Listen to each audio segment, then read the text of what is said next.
I'm a baby boomer. I was born just after the war. We've probably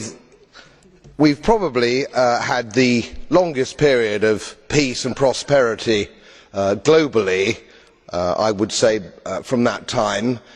I've put a little bit of modest money away so I can hand something down to my family when I pass on, largely because I've never spent more money than I've earned, and I've been prudent, and I've worked moderately hard. Now, it always seems to me as a complete surprise to politicians how countries get in debt. Let me explain, because I don't think you really understand it. It's because politicians consistently spend more money than they raise in taxation, more money than they can possibly raise in taxation, most of which, in point of fact, they actually waste.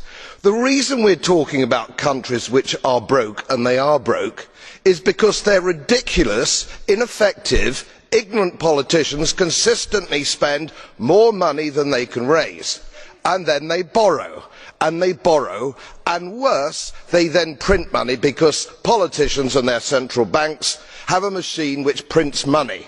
You do that as a private citizen and it's a criminal offence. You would go to prison for doing that, and politicians and their central banks do it all the time.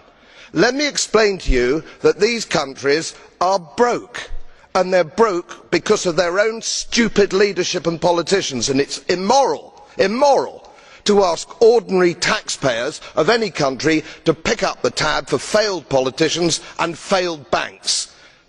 They are defaulted, they are broke. For God's sake, let us all of us admit it.